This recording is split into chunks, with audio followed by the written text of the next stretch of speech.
Benvenuti, tifosi del Napoli. Iscrivetevi al canale e lasciate un like per rimanere sempre aggiornati sulle ultime notizie riguardanti la nostra amata squadra. Forza Napoli sempre! Paolo Del Genio, in un'intervista a Canale 8 durante il programma Linea Calcio, ha parlato del futuro di Antonio Conte diviso tra la nazionale italiana e il Napoli. Sono solo voci. Non è del tutto falso che Juventus e Conte abbiano parlato del suo ritorno.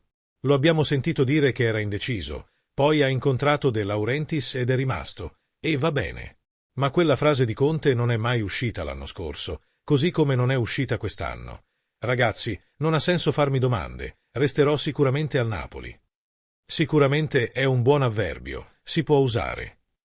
Non l'ha detto l'anno scorso perché non era sicuro, e non l'ha detto neanche quest'anno.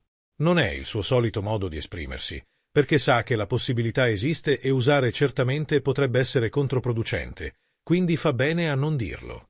Ciò che Conte ha detto è chiaro, ma può garantirci oggi che non ci sono dubbi e che continuerà ad essere l'allenatore del Napoli. Un candidato autoproclamato per la panchina della nazionale. È questo aspetto della comunicazione di Conte che apprezzo di più. Non sono una persona che apprezza particolarmente il suo modo di comunicare, ma questa presunzione mi piace molto perché è onestà. Non sopporto la falsa modestia. Il giornalista di Sky Francesco Modugno ha parlato a Radio Marte della vittoria del Napoli sul Milan di Allegri e del futuro di Antonio Conte. Un doppio incarico, nazionale e Napoli? Vedo la possibilità che Conte assuma due ruoli contemporaneamente, quello di allenatore dell'Italia e quello del Napoli, molto difficile, se non impraticabile. Non è in linea con la filosofia italiana. Entrambi sono impegni molto impegnativi. È successo con Calzona, ma lui era allenatore della Slovacchia e del Napoli, chiaramente con un contratto a tempo determinato. Si trattava solo di pochi mesi. Sento dire che questa notizia è destabilizzante per i giocatori, ma pensate davvero che giocatori e allenatori si destabilizzino sentendo o leggendo i giornalisti? Se se ne parla, è perché è una notizia. Conte e De Laurentiis ne hanno già parlato e c'è sicuramente curiosità al riguardo. Apriamo le menti. Conte vuole giocare in nazionale, il Napoli sta valutando altre opzioni. Per me è una possibilità molto concreta che Conte diventi il commissario tecnico della nazionale. L'apertura di Conte è evidente, la nazionale esercita un fascino irresistibile sul tecnico del Napoli. Il Napoli sta sicuramente pensando al suo sostituto. Ci sono 3 o 4 nomi in lizza.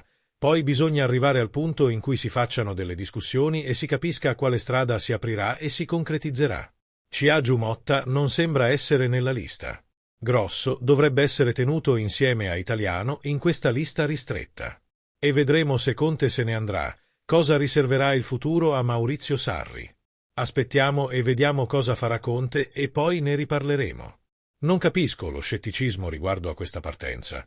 Abbiamo un allenatore che praticamente si offre, un presidente che dice che se Conte chiederà, acconsentirà a lasciarlo andare, che senso ha non credere alle sue parole?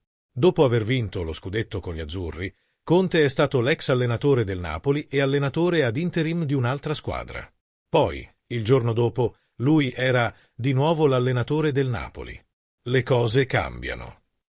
E nel calcio, tutto cambia molto velocemente. Vedremo.